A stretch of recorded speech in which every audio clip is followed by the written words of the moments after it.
ಬದನೆಕಾಯಿ ಪಲ್ಯ, ಗೊಜ್ಜು ಪಲ್ಯ. ಬದನೆಕಾಯಿನ ಎಣ್ಣೆಯಲ್ಲಿ ಹುರ್ಕೋಬೇಕು ಸ್ವಲ್ಪ ಹೊತ್ತು. ಸ್ವಲ್ಪ ಫ್ರೈ ಆದರೆ ಬೆಂದಂಗೆ ಟೇಸ್ಟ್ ಚೆನ್ನಾಗಿರುತ್ತೆ ಅದರದ್ದು. ಬೇಯಿಸ್ಕೋಬೇಕು. ನಂತರ ರುಬ್ಬಕ್ಕೆ ಕಡಲೆಕಾಯಿ ಹುರ್ಕೋಬೇಕು. ಎಳ್ಳು, ಕಡಲೆಕಾಯಿ, ಈರುಳ್ಳಿ, ಬೆಳ್ಳುಳ್ಳಿ, ಒಣಮೆಣ್ಸಿನ್ಕಾಯಿ, ಕರಿಬೇವು ಮತ್ತು ತೆಂಗಿನ ತುರಿ, ಒಂದು ಟೊಮೊಟೊ ಹಾಕಿ ರುಬ್ಕೋಬೇಕು. ಕಾಯಿ ತುರಿ ಪೂರ್ತಿ ಸಣ್ಣಗಾಗಿ ರುಬ್ಬಿ ನೀಟಾಗಿ ನೀರು ಹಾಕಿ ರುಬ್ಕೋಬೇಕು. ಆಮೇಲೆ ಇಲ್ಲಿ ಬದನೆಕಾಯಿ ಫ್ರೈ ಆಗಿದೆ.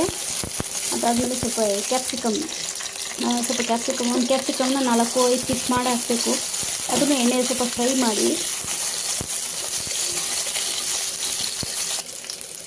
ಆಮೇಲೆ ಸ್ವಲ್ಪ ಎಣ್ಣೆ ಮತ್ತು ಸಾಸಿವೆ, ಜೀರಿಗೆ, ಅರಿಶಿನ ಹಾಕಿ ಹುರಿಬೇಕು. ಎಲ್ಲ ಚೆನ್ನಾಗಿ ಹುರಿದ್ಮೇಲೆ ಸ್ವಲ್ಪ ಕೈಯಾಡಿ ಬಿಸಿ ಆಗುತ್ತೆ.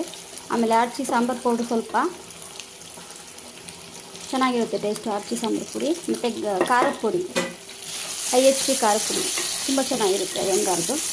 ಅದನ್ನು ಹಾಕ್ಬಿಟ್ಟು ಸ್ವಲ್ಪ ಫ್ರೈ ಮಾಡಬೇಕು. ಅರಶಿನ ಪುಡಿ, ಖಾರದ ಪುಡಿ ಮತ್ತು ಸಾಂಬಾರು ಪುಡಿ ಹಾಕಿ ಫ್ರೈ ಮಾಡಬೇಕು ಸ್ವಲ್ಪ. ನಂತರ ರುಬ್ಬಿರೋದನ್ನು ಅದಕ್ಕೆ ಸೇರಿಸ್ಬೇಕು. ರುಚಿಗೆ ಉಪ್ಪು ಮತ್ತು ಫ್ರೈ ಮಾಡಿ ಸ್ವಲ್ಪ ಹೊತ್ತು.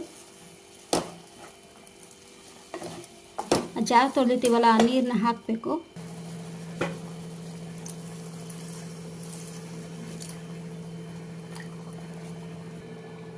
ಸ್ವಲ್ಪ ಬೆಲ್ಲ ಹಾಕಬೇಕು. ಬೆಲ್ಲ ಹಾಕಿಬಿಟ್ಟು ಸ್ವಲ್ಪ 3-5 ನಿಮಿಷ ಕುದಿಸ್ಬೇಕು. 3-5 ನಿಮಿಷ ಚೆನ್ನಾಗಿ ಕುದಿ ಫ್ರೈ ಮಾಡಿ